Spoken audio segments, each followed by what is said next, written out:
विपक्षना के नाम पर संसद की अहम कार्रवाई के दौरान गायब रहने वाले राहुल गांधी को लेकर बड़ा खुलासा हुआ है। कांग्रेस उपाध्यक्ष की विदेशों में मौज मस्ती को लेकर काफी हंगामा हुआ था, लेकिन कांग्रेस का कोई भी नेता कुछ भी बोलने को तैयार नहीं था। ऐसा लग रहा था कि मानो सभी को सांप सूंघ गया हो।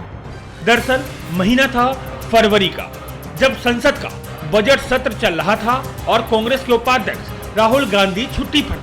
सत्र शुरू होने के करीब एक हफ्ते पहले से ही वो नजर नहीं आ रहे थे और विरोधी लगातार सवाल खड़े कर रहे थे। खबरें आ रही थी कि राहुल छुट्टी मनाने विदेश गए हैं, लेकिन कहां गए हैं और कब आएंगे, इस मामले में कांग्रेस भी खुलकर बोलने को तैयार नहीं थी।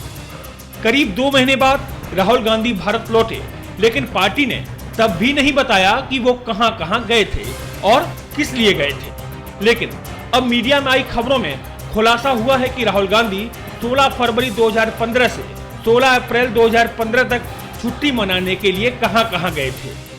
2 महीने की छुट्टी के दौरान राहुल गांधी किस किस देश में गए और कहां कितने दिनों रुके और क्या किया, इन सभी का खुलासा हो चुका है। अब आपको हम तारीखों के मुताबिक बताते हैं कि आखिर सोनिया के लाडले संसद की अहम कार्रवाई छोड़कर कहां मस्ती मार रहे थे। 16 फरवरी 2015 को राहुल ने दिल्ली से बैंकॉक की उड़ान भरी और एक दिन बैंकॉक में ही रहे। 17 फरवरी को राहुल बैंकॉक से इंडोनेशिया की राजधानी नाम पेहन पहुंच गए और 11 दिनों तक रुके। 28 फरवरी को वो वापस बैंकॉक आए।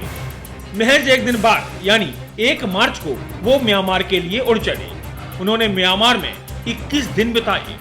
22 मार्च को वो फिर म्यांमार से थाईलैंड लौटे और 9 दिन बिताए। 31 मार्च को वियतनाम गए और 12 दिनों तक रुके। 12 अप्रैल को वो फिर थाईलैंड लौटे और 4 दिन तक रहे। 16 अप्रैल को उन्होंने वापस दिल्ली की फ्लाइट पकड़ ली। 16 अप्रैल की रात राहुल दिल्ली एयरपोर्ट पर जैसे ही उतरे, फिर सवाल उठे कि आखिर वो कहां गए थे, लेकिन जवाब फिर भी कुछ नहीं। आपको जानकर ये हैरानी होगी कि विदेश दौरे के दौरान राहुल अकेले नहीं थे, बल्कि उनके साथ उनके खास दोस्त समीर शर्मा भी मौजूद थे। पूरी छुट्टी के दौरान समीर राहुल के साथ ही मौजूद रहे।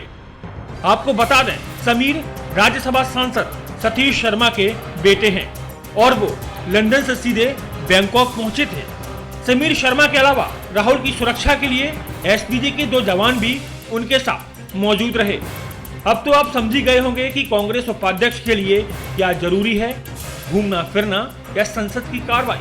खैर अब क्या बोला जाए, जब बच्चा जिद ही कर जाए तो मम्मी सोनिया भी क्या कर सकती हैं।